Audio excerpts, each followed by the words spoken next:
नमस्ते, I am Deepali Goyal. स्वागत करती हूँ आप सभी का साइंस मैजिक पर। तो स्टूडेंट्स, जैसा कि आप सबको पता है, हम लोग डिस्कस कर रहे हैं मोस्ट इंपॉर्टेंट क्वेश्चंस जो कि हमारे हर एग्जाम के लिए इंपॉर्टेंट है। सीईटी जो है वो कंफर्म हो चुका है और अब हमें सीईटी की तैयारी को जोरों शोरों से तैयार करना है। तो सीईटी हो, चाहे रेलवेज हो, चाहे एसएससी के पेपर हो या आईसीएआर जो भी एग्जाम आने वाला है उसका एग्जाम हो, जो भी एग्जाम हो उसके लिए हम पूरी कोशिश कर रहे हैं कि हम हर वेराइटी के क्वेश्चंस को देखें। तो आज मैं लेकर आई हूँ एक और क्वेश्चन पेपर जो कि आईसीएआर का क्वेश्चन पेपर है, जो कि हम डिस्कस करेंगे। ठीक है, इसका कुछ हिस्सा मैंने पहले वाले क्वेश्चन मतलब पहले एक वीडियो में भी डिस्कस किया है। तो अब हम आगे बढ़ते हैं आगे क्वेश्चन के साथ। ठीक है, तो आपको क्वेश्चन यहाँ पर दिखेंगे एज ऑलवेज और हम लोग सॉल्व करेंगे। तो क्वेश्चन नंबर 100 आपको दिख रहा है। देखिए, correct statement for salt is, लवण के लिए सत्य कथन क्या है। यानी कि आपको तीन बातें बोली गई है, बोला है कि नमक के लिए इनमें से क्या सही है। पहली है इट इज इलेक्ट्रोलाइट कंपाउंड, यह आयनिक यौगिक है। तो नमक बिल्कुल सही है, इलेक्ट्रोलाइट होता है यानी कि आयनिक होता है, क्योंकि देखो नमक क्या होता है NaCl। ठीक है, ये क्वेश्चन हमने लास्ट क्लास में कर लिया था लेकिन कोई बात नहीं। नमक क्या होता है NaCl, NaCl। ठीक है, ये नमक होता है। या कोई और भी लवण हो तो वो इसी तरीके से बना होता है, दो आयन से। तो जो आयनिक बंध से बना होता है, दो आयनों से बना होता है, ये टूटेगा तो देगा क्या Na पॉजिटिव और Cl नेगेटिव। तो ये दो आयन जुड़े हुए हैं। आयन जुड़ते हैं किससे? आयनिक बंध से जुड़ते हैं। तो नमक एक इलेक्ट्रोलाइट है यानी वह आयनिक बंध से जुड़ता है, बिल्कुल सही। नेक्स्ट आता है it has positive and negative ion, इसके पास धनायन और ऋणायन होते हैं, बिल्कुल सही। एक धनायन है एक ऋणायन है, यानी एक पॉजिटिव है एक नेगेटिव है, यानी एक कैटायन है एक एनायन है, बिल्कुल सही। नेक्स्ट आ रहा है sodium chloride is a salt, बिल्कुल सही। सोडियम क्लोराइड यानी NaCl क्या होता है? लवण होता है। यानी तीनों ही बातें ठीक है। ऑप्शन नंबर 3 क्या चला जाएगा? आंसर चला जाएगा। क्वेश्चन नंबर 30 का आंसर ऑप्शन 3 चला जाएगा। ठीक है, चलिए नेक्स्ट क्वेश्चन देखते हैं। नेक्स्ट क्वेश्चन आता है हमारे पास, क्वेश्चन नंबर 100 का आंसर क्या चला गया? 3 चला गया। ठीक है, 101 का आंसर देखते हैं हम। क्वेश्चन नंबर 101 क्या है? Number of chromosome in human genome, Manav genome में गुणसूत्रों की संख्या। तो एक मानव के अंदर कितने क्रोमोसोम होते हैं स्टूडेंट्स? एक मानव के अंदर 46 क्रोमोसोम होते हैं, या बोला जा सकता है 23 जोड़े। तो देखिए कितने क्रोमोसोम पूछा है उसने, तो क्रोमोसोम कितने हैं? 46। तो आंसर चला गया option 1 will be the right answer. 46 chromosome. अगर जोड़े में पूछा जाता तो 23 जोड़े। अगर पूछा जाता एलोसोम या ऑटोसोम तो आपको याद रखना है ऑटोसोम। ऑटोसोम कितने हैं? यानी अलैंगिक गुणसूत्र कितने हैं? तो इसमें से 44 क्रोमोसोम या बोला जाएगा 22 जोड़े क्या हैं? अलैंगिक। और एलोसोम कितने हैं? एलोसोम यानी कि लिंग गुणसूत्र यानी सेक्स क्रोमोसोम, वो कितने हैं? तो 2 या बोला जाएगा 1 जोड़ा। ठीक है, मेल में क्या होते हैं ये दो? मेल में होते हैं XY, फीमेल में होते हैं XX। क्लियर है? चलिए अगला क्वेश्चन देखते हैं। नेक्स्ट क्वेश्चन क्या है हमारे पास? नेक्स्ट क्वेश्चन आता है क्वेश्चन नंबर 102। देखिए, मेटल यूज्ड इन इलेक्ट्रोमैग्नेट, विद्युत चुंबकों में काम आने वाली धातु। तो धातु क्या पूछी है इसने? विद्युत चुंबकों में। तो आपके पास ऑप्शन है निकल, जिंक, सॉफ्ट आयरन और ब्रोंज। तो याद रखिएगा धातु में जो है वो कॉपर इस्तेमाल किया जाता है। वैसे तो कॉपर तो ऑप्शन में ही नहीं है, तो आपको मृदु लोहा यानी सॉफ्ट आयरन सही आंसर चला जाएगा। नम लोहा दिया हुआ है। ठीक है, तो क्वेश्चन नंबर 102 का आंसर चला गया ऑप्शन 3, यानी मृदु लोहा यानी सॉफ्ट आयरन जो होता है उसी का इलेक्ट्रोमैग्नेट बनाया जाता है। Clear? Next question, question number 103 क्या है? Vector host of malaria is, malaria का वाहक पर पोषक क्या है? तो मलेरिया का वाहक कौन होता है? मलेरिया का जो होस्ट होता है वो कौन होता है? जो वेक्टर होस्ट होता है यानी कि जो मलेरिया की बीमारी फैलाने वाला होता है वो होती है मादा एनाफिलीज मच्छर। कौन होता है? मादा एनाफिलीज मच्छर यानी फीमेल एनाफिलीज मॉस्किटो जो है वह होता है क्या? Vector of malaria. जबकि पॉजिटिव एजेंट कौन होता है? प्लाज्मोडियम। तो क्या यहाँ पर कहीं पर भी ऑप्शन में फीमेल एनाफिलीज मॉस्किटो दिख रहा है? नहीं दिख रहा। तो आंसर क्या चला गया? ऑप्शन डी यानी 4, none of these will be the right answer. Clear है? नेक्स्ट क्वेश्चन, क्वेश्चन नंबर 104 है हमारे पास। Following is an example of emulsion, निम्नलिखित में से पायस का उदाहरण है। इमल्जन क्या होता है भाई? जब किसी सॉलिड में लिक्विड सॉरी सॉलिड में कोई गैस हो या गैस में कोई सॉलिड हो या लिक्विड में ऑयल हो, इस तरीके का, ठीक है। तो इमल्जन ये बोल रहे हैं mixing of oil in water, अगर पानी में ऑयल डाल दिया जाए तो क्या वो इमल्जन है? बिल्कुल है वो इमल्जन। पानी में ऑयल का एग्जांपल क्या जाएगा अगर आपसे पूछ लिया जाए तो पानी में ऑयल, देखिए दो चीजें बोल रहा है ये, एक बात बोल रहा है कि पानी में क्या डाल दिया, पानी में ऑयल डाल दिया, और एक बार क्या कर रहा है, ऑयल में पानी डाल दिया, ठीक है। तो ऑयल में पानी, mixing of oil in water, इसका एग्जांपल क्या जाएगा, तो इसका एग्जांपल चला गया हमारा दूध, मिल्क, और पानी में ऑयल का एग्जांपल क्या चला गया, तो इसका एग्जांपल चला गया बटर, ठीक है। तो ये हमारे एग्जांपल है। तो इसने इमल्जन पूछा है तो दोनों ही इमल्जन है, आंसर चला जाएगा बोथ ए एंड बी, यानी कि option 1 will be the right answer, ठीक है। चलिए आगे बढ़ते हैं, पाया समझ में आ गया। अगला question, pencil lead is made up of, pencil का लेड किसका बना होता है, तो पेंसिल का जो सिक्का होता है ना, देखो ये कुछ इस तरीके की पेंसिल होती है हमारे पास, ठीक है, ये हमारी पेंसिल है, इसके ऊपर जो यहाँ पे लेड होता है, ये लेड किसका बनता है स्टूडेंट्स, ये बनता है ग्रेफाइट का, किसका बनता है, ग्रेफाइट का, जो कि कार्बन का एक एलोट्रोप यानी कार्बन का एक अवरूप होता है, ठीक है। कार्बन का क्या होता है, अवरूप होता है, यानी कार्बन का एलोट्रोप होता है कौन, ग्रेफाइट। यह बिजली का बहुत अच्छा संवाहक होता है, जबकि ऊष्मा का एक बुरा संवाहक होता है, यही इसकी खास बात है। उसके बाद ग्रेफाइट में एक और चीज थी जो कि आपको याद रखनी होती है कि ग्रेफाइट के बीच में होते हैं वंडरवॉल बंध, जिसकी वजह से ग्रेफाइट काफी ज्यादा सॉफ्ट और स्लिपरी यानी कि फिसलने वाला होता है। क्लियर, आंसर क्या आ गया, option 1 will be the right answer. चलिए नेक्स्ट क्वेश्चन देखते हैं, क्वेश्चन नंबर 106 क्या जाएगा, तो how many pair of character of P were chosen bye Mendel for his experiment, Mendel ने अपने प्रयोग के लिए मटर के कितने जोड़े लक्षणों का चयन किया, तो मेंडल ने, देखो मेंडल कौन था, मेंडल था अनुवांशिकी का पिता, यानी father of heredity, father of heredity कौन था, फादर ऑफ हेरिडिटी यानी अनुवांशिकता का पिता कौन था, अनुवांशिकता का जनक या अनुवांशिकता का पिता कौन था, मेंडल। इन्होंने मटर के पौधे पर, मटर का दूसरा नाम क्या है भाई, याद रखिएगा, पाइसम सेटाइवम, तो मटर के पौधे पर इन्होंने एक्सपेरिमेंट किया था और इन्होंने मटर के 7 लक्षणों के बारे में पढ़ा था, कितने लक्षणों के बारे में, 7 कैरेक्टर के बारे में। तो आंसर चला गया option 2, 7 is the right answer. यह एक चर्च में मोंक थे, ठीक है, फादर टाइप थे। नेक्स्ट क्वेश्चन आता है क्वेश्चन नंबर 107, क्या है देखिए, hunger and thrust centres are found in which part of the brain, भूख तथा प्यास के केंद्र मस्तिष्क के किस भाग में होते हैं। जब इंसान को भूख लगती है, जब इंसान को प्यास लगती है, ये कौन करवाता है, तो मस्तिष्क का एक भाग जिसे बोलते हैं हाइपोथैलेमस। हाइपोथैलेमस किसके लिए होता है, टेम्परेचर के लिए, भूख के लिए, प्यास के लिए, ठीक है, सेक्सुअल जो डिजायर होता है उसके लिए, या फिर अगर आपको पूछ लिया जाए कि हमारी बॉडी की घड़ी कौन है, तो वो भी हाइपोथैलेमस ही होता है। हाइपोथैलेमस क्या है, वह भाग जो कि बहुत ही जरूरी भाग है। तो आंसर चला गया option 4 will be the right answer. Hypothalamus क्या है, भूख और प्यास को नियंत्रित या कंट्रोल करने वाला हमारे ब्रेन का भाग है। मेड्यूला क्या करता है, तो मेड्यूला जो है वो रेस्पिरेशन यानी श्वसन को देखता है। सेरिबेलम हमारी बॉडी के संतुलन को देखता है, हम चल फिर पाते हैं, साइकिल चला पाते हैं, डांस कर पाते हैं, क्यों, क्योंकि सेरिबेलम सही कार्य करता है। ऑप्टिक लोब जो होती है वो आंखों के लिए होती है, ऑप्टिक शक्ति आंखों के लिए होता है, तो जो हम देखते हैं वो वहां जाकर मतलब उसका स्ट्रक्चर बनता है।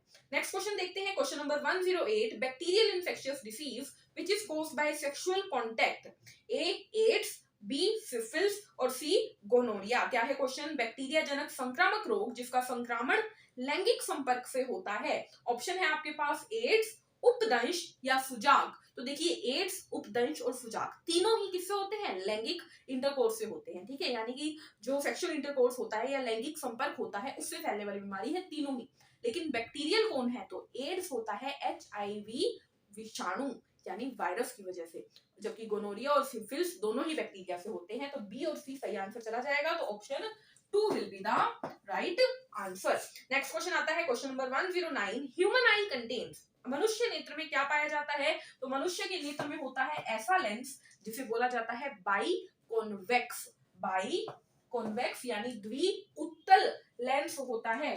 तो आपको ऑप्शन सी में यानी 3 में आंसर बिल्कुल करेक्ट दिख रहा है, द्विउत्तल, ठीक है। नेक्स्ट क्वेश्चन आता है magnesium is used in, magnesium कहां पर इस्तेमाल किया जाता है। ऑप्शन है आपके पास क्लोरोफिल के निर्माण में, मेलेनिन के निर्माण में, रोडोप्सिन के निर्माण में, या कोई नहीं। तो मैग्नीशियम किसमें होता है? देखो हमारे पौधों के पत्तों में होते हैं क्लोरोप्लास्ट यानी हरित लवक, उसमें होती है क्लोरोफिल, ठीक है, और उसमें होता है मैग्नीशियम। तो मैग्नीशियम क्या बनाता है? क्लोरोफिल बनाता है। आंसर चला गया ऑप्शन 1। पत्ते पीले पड़ जाते हैं किसकी कमी से? क्लोरोफिल की कमी से। ठीक है, तो 110 क्वेश्चन हमारे यहाँ पर हो गए हैं। चलते हैं नेक्स्ट क्वेश्चन के ऊपर। देखिए क्या है हमारा क्वेश्चन। नेक्स्ट क्वेश्चन है हमारे पास, note the character of malaria fever. ठीक है, क्वेश्चन क्या पूछ रहा है? मलेरिया बुखार का लक्षण नहीं है, तो निम्न में से कौन सा मलेरिया बुखार का लक्षण नहीं है? चिल यानी कि ठंड लगना, तो मलेरिया में बिल्कुल ठंड लगती है। सेकंड, हाई फीवर, तेज बुखार भी आता है मलेरिया में, डेंगू में।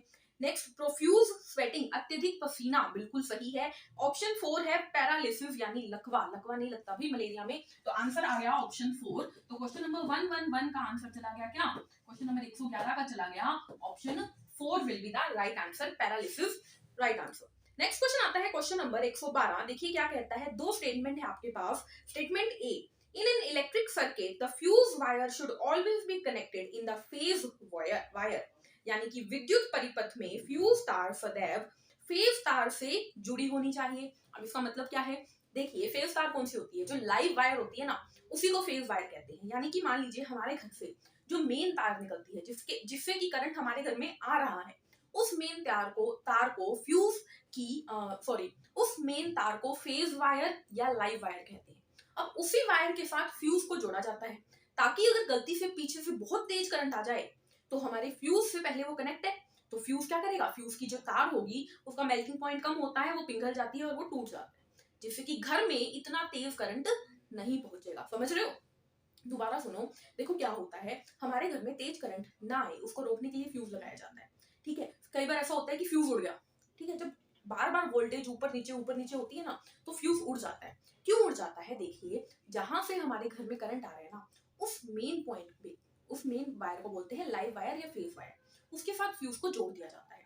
अगर करंट ज्यादा आया तो फ्यूज वायर क्या करेगी? टूट जाएगी, यानी मेल्टिंग पॉइंट की वजह से मेल्ट हो जाएगी, जिस वजह से वो तेज करंट, वो ज्यादा वोल्टेज जो है वो हमारे घर में नहीं आ पाएगी। क्योंकि अचानक से हाई वोल्टेज घर में आ गई तो घर के फ्रिज हो गए, माइक्रोवेव हो गए, एसी हो गए, या जितनी भी डिवाइसेस हैं वो खराब हो सकती है। ठीक है, इसीलिए ये जरूरी है कि फ्यूज काम करता हो। तो ये पॉइंट बिल्कुल करेक्ट है। नेक्स्ट पॉइंट आपको दिख रहा है, सेकंड पॉइंट क्या बोल रहा है? स्टेटमेंट बी क्या है? Fuse wire should be made up of material which has low melting point, यानी कि फ्यूज तार ऐसे पदार्थ की बनी होनी चाहिए जिसका गलनांक बिंदु क्या हो?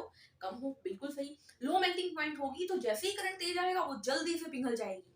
ठीक है, और जल्दी से करंट अंदर आने से रोक लेगी। तो यस, लो मेल्टिंग पॉइंट होना चाहिए। तो दोनों ही बातें सही हैं। तो आपको क्या मिल रहा है? ऑप्शन, अब देखो ऑप्शन 1 बोल रहा है both the statement are wrong, गलत। Both the statement are right, बिल्कुल सही। तो option B will be the right answer. ठीक है, 2 इसका आंसर चला जाएगा। दोनों ही स्टेटमेंट क्या है? सही है। नेक्स्ट क्वेश्चन देखते हैं। नेक्स्ट क्वेश्चन है question number 113। Lac is a, lac क्या होता है? तो लैक होता है पौधों से निकलने वाला एक उत्पाद। देखो गम है, रेजिन है, लैक है, ये सब हमें पौधों यानी प्लांट से मिलता है। ऑप्शन बी आ जाएगा आपका राइट आंसर, यानी पादप का उत्पाद है लैक। ठीक है, पादप से मिलता है हमें क्या? लैक। नेक्स्ट क्वेश्चन आता है हमारे पास क्वेश्चन नंबर 114। थोड़ा सा आपको क्लैरिटी नहीं मिलेगी इस क्वेश्चन में। ठीक है, थोड़ा सा मैं आपको पढ़ के बता देती हूँ, आप देख लेना। Fish used in malaria control is, malaria नियंत्रण में उपयोगी मछली है। ऑप्शन ए आपको दिख रहा है गैम्बूशिया, ऑप्शन बी दिख रहा है रोहू, तीसरा दिख रहा है ट्राउट। क्या दिख रहा है? गैम्बूशिया, रोहू और ट्राउट। और पूछा है कि इनमें से कौन सा मलेरिया के मच्छर को रोकने के लिए उपयोगी है। ठीक है, देखो एक्चुअली मलेरिया के मच्छर नहीं बोला हुआ, मैं बताती हूँ। देखो मलेरिया फैलाने वाली जो मादा एनाफिली होती है ना, उन्हें खा लेती हैं कुछ मछलियां, जैसे कि गैम्बूशिया। गैम्बूशिया एक बहुत ही ज्यादा फेमस मछली है। वो क्या करती है? इन मच्छरों को खा लेती है, जिस वजह से जो मलेरिया है वो कम फैलेगा। तो गैम्बूशिया बिल्कुल सही आंसर है। ठीक है, रोहू जो होता है वो एक एडिबल फिश होती है। रोहू एक ऐसी मछली होती है जो कि हम लोग, मतलब जो भी मांसाहारी है, जो मछली वगैरह खा लेते हैं, वो खाते हैं रोहू। ठीक है, रोहू मछली वो खाते हैं। तीसरा दिख रहा है आपको ट्राउट। ट्राउट की क्लैरिटी नहीं है। ट्राउट जो होता है वो मैं क्लियर नहीं हूँ कि वो मच्छरों के लिए काम आती है, मलेरिया को रोकने के लिए काम आती है या नहीं आती। लेकिन एक बात क्लियर है, देखो इन्होंने किसी भी ऑप्शन में आपको सिर्फ और सिर्फ आंसर में गैम्बूशिया नहीं दिया। तो इसका आंसर क्या चला जाएगा? ए और सी दोनों, क्योंकि बी तो पक्का ही नहीं होगा, तो 3 will be the right answer. 3 option 3 will be the right answer, यानी गैम्बूशिया और ट्राउट दोनों ही मलेरिया के कंट्रोल में काम आते हैं। नेक्स्ट क्वेश्चन आता है, one of the following is a true fruit. क्या है? निम्नलिखित में से एक क्या है? वास्तविक फल है, यानी वास्तविक फल का मतलब क्या है? पूरी तरीके से ओवरी से बना है, पूरी तरीके से अंडाशय से बना है। इसको एक अलग से क्लास में समझाऊंगी मैं। इसका आंसर क्या जाएगा स्टूडेंट्स? इसका आंसर जाएगा बनाना। बनाना इज अ ट्रू फ्रूट, तो answer 1 will be the right answer. सच्चा फल या बिल्कुल सत्य फल कौन सा है? एक वास्तविक फल कौन सा है? बनाना है ना। उसके अलावा नाशपाती, सेब, ठीक है, ये सब क्या होते हैं? ये सत्य फल या वास्तविक फल नहीं होते, फॉल्स फ्रूट होते हैं। नेक्स्ट आता है Apis indica is a. Apis indica क्या होता है? एपिस इंडिका साइंटिफिक नेम है, यानी वैज्ञानिक नाम है किसका? हनी बी का, मधुमक्खी का, तो option 4 will be the right answer. उसके अलावा आपको सिल्क वोम दिख रहा है, उसका याद रखिएगा, बॉम्बिक्स मोरी, सिल्क वोम, ठीक है, रेशम कीट का क्या होता है साइंटिफिक नाम? तो ये आपको याद रखना है, रेशम कीट का साइंटिफिक नाम होता है बॉम्बिक्स मोरी। क्लियर है? नेक्स्ट क्वेश्चन आता है हमारे पास, which one is called as factory of manure. किसको प्राकृतिक खाद का कारखाना कहते हैं? तो प्राकृतिक खाद बनती है अर्थवॉर्म यानी केचुए की मदद से, इसीलिए केचुए को किसान का दोस्त भी कहा जाता है। तो केचुआ क्या है? Earthworm will be the right answer. Option number 2 will be the right answer. केचुआ यानी कि अर्थवॉर्म क्या होता है? कारखाना होता है खाद का, मैन्योर का। क्योंकि अगर मान लीजिए जो भी घर का कचरा होता है या खेती बाड़ी में भी अर्थवॉर्म को डाल दिया जाए तो एक मैन्योर की तरह काम करता है, ठीक है। और दूसरी बात, वो सैप्रोफाइट होता है, यानी सड़े गले को डीकंपोजर भी होता है, तो वो सड़े गले पे काम करके वहां पर और खाद बना देता है। क्लियर है? अगला question, one of the following is not a metal. निम्नलिखित में से कौन एक धातु नहीं है? तो देखिए, आयरन एक धातु है, डी ब्लॉक में आता है। कॉपर एक धातु है, डी ब्लॉक में आता है। जिंक एक धातु है, डी ब्लॉक में आता है। लेकिन सल्फर किस में आता है? ऑक्सीजन फैमिली में, जो कि क्या है? पी ब्लॉक है, और वहां पर कौन होते हैं?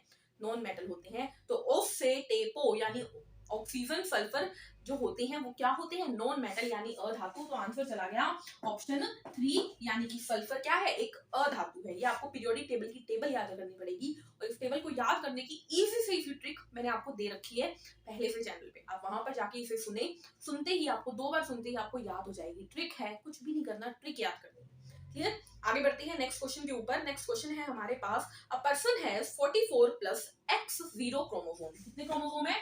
44 प्लस x0 क्रोमोसोम है, ठीक है।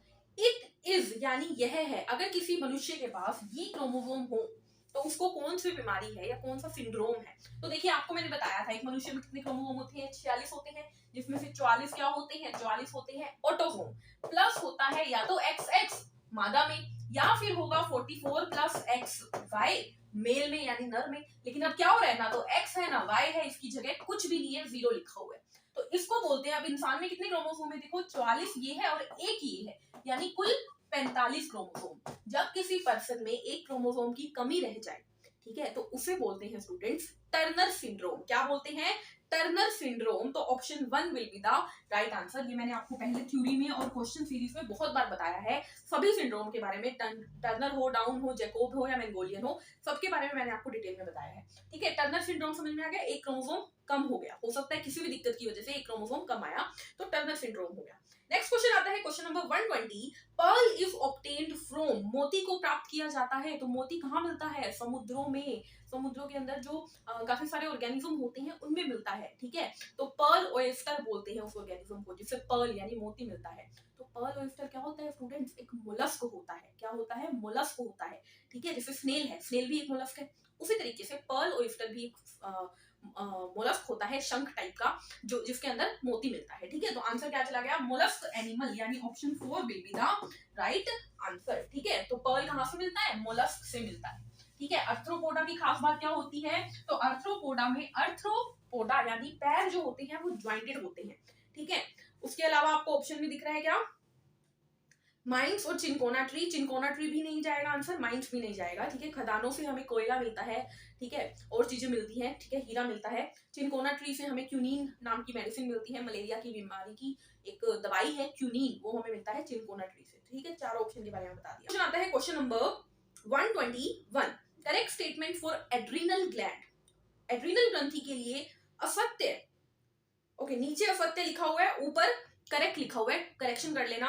Correct statement for adrenal gland, यानी कि क्वेश्चन है एड्रिनल ग्रंथि के लिए सत्य कथन क्या है, ठीक है, इसको यही मान के चलना। ऑप्शन दिख रहा है, it is called 4S gland, बिल्कुल सही। एड्रिनल ग्रंथि को 4S ग्रंथि कहते हैं क्योंकि ये हमारी बॉडी में सोल्ट, शुगर, सेक्स और साथ ही साथ सोल्यूट, इन चारों की चीजों को मैनेज करके रखती है, ठीक है। क्या बोला मैंने, सोल्ट यानी लवण, शुगर यानी कि चीनी की मात्रा को, सेक्स यानी कि लैंगिक जो भी डिजायर होते हैं वो, और चौथा सोल्यूट की मात्रा को, इन सब को मैनेज करती है एड्रिनल ग्रंथि। इसीलिए एड्रिनल ग्रंथि को 4S भी कहते हैं और 3F भी कहते हैं, ठीक है।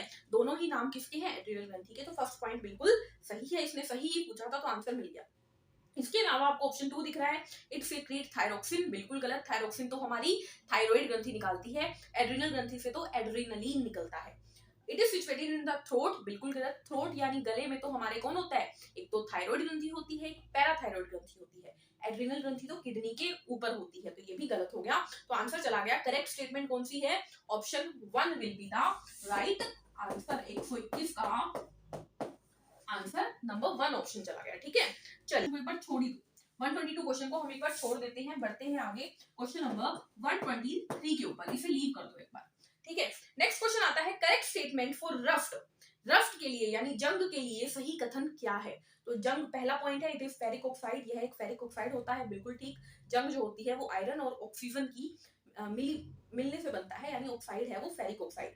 It appears in non metal, बिल्कुल गलत। मेटल के अंदर यानी धातुओं के अंदर लगती है जंग, तो सेकंड पॉइंट है गलत। It is an example of hydrolysis, यह जलीय अपघटन का उदाहरण है, बिल्कुल गलत। रस्ट जो होता है वो ऑक्सीकरण यानी ऑक्सीडेशन का उदाहरण है। और चौथा ऑप्शन है नन, तो करेक्ट स्टेटमेंट कौन सी है, पहला करेक्ट स्टेटमेंट है, number 1 will be the right statement, यानी रस्ट होता है फेरिक ऑक्साइड, कई बार इसे हाइड्रेटेड फेरिक ऑक्साइड भी बोल देते हैं, ठीक है। चलिए आगे बढ़ते हैं नेक्स्ट क्वेश्चन के ऊपर। Salient feature of human brain is, मानव मस्तिष्क की विशेषता क्या है। तो मानव की मस्तिष्क में पहला ऑप्शन है 2 ऑप्टिक लोब, बिल्कुल गलत। 4 लोब होती है ब्रेन में, ठीक है। Corpus luteum, corpus luteum mind में नहीं होता भाई। कॉर्पस कैलोजम, बिल्कुल सही। कॉर्पस कैलोजम जो होता है वो हमारे फोर ब्रेन को मिड ब्रेन से जोड़ता है, ठीक है। अग्र मस्तिष्क को मध्य मस्तिष्क से जोड़ने वाला होता है कॉर्पस कैलोजम। तो option 3 will be the right answer, option 3 will be the right answer, ठीक है। उसके अलावा ऑल ऑफ द अबव है, ठीक है। Next question, a disease of silkworm, ठीक है, रेशम के कीट का एक रोग। रेशम के कीट में कौन सी बीमारी होती है, एंथ्रेक्स, बिल्कुल नहीं। डेंगू, डेंगू तो इंसानों की बीमारी है, एंथ्रेक्स भी इंसानों की बीमारी है। पेब्रिन, बिल्कुल सही आंसर जाएगा ऑप्शन 2। पेब्रिन एक ऐसा रोग है जो कि सिल्क वोम में यानी रेशम कीटों में हो जाता है। नेक्स्ट क्वेश्चन आता है question number 126, disease spread by mosquito. Mosquito यानी मच्छर से फैलने वाला रोग क्या होता है, तो मलेरिया, बिल्कुल मलेरिया होता है, मादा एनोफिलीज मच्छर से। येलो फीवर, येलो फीवर भी पीला बुखार बोल देते हैं, ये भी मच्छर से ही फैलता है। कैंसर, कैंसर बिल्कुल मच्छर से नहीं फैलता, कैंसर तो भाई मतलब सेल्स की वजह से होता है, कोशिकाओं के बार बार फॉर्मेशन की वजह से होता है। तो ए और B will be the right answer. तो ए और बी किसमें दिख रहा है, ऑप्शन 3 में आपको ए और बी दिख रहा है। तो इसी के साथ आज की क्लास हम यहीं पे खत्म करेंगे। आज की क्लास में हमने डिस्कस कर लिए हैं 27 क्वेश्चन अप्रोक्सीमेटली, ठीक है। तो मिलेंगे नेक्स्ट सेशन में नए क्वेश्चंस के साथ, तब तक के लिए अच्छा कोई भी डाउट हो, कोई भी क्वेरी हो, क्वेश्चन नंबर ये वाला छोड़ दीजिएगा जिसमें मैंने आपको बोला है। इसके अलावा कोई भी डाउट हो, कोई भी क्वेरी हो, कमेंट कर सकते हैं, टेलीग्राम चैनल पर लिख सकते हैं। मिलते हैं नेक्स्ट सेशन में, तब तक के लिए पढ़ते रहिए, मुस्कुराते रहिए, चैनल को लाइक शेयर कमेंट करिए। Take care, thank you, bye bye.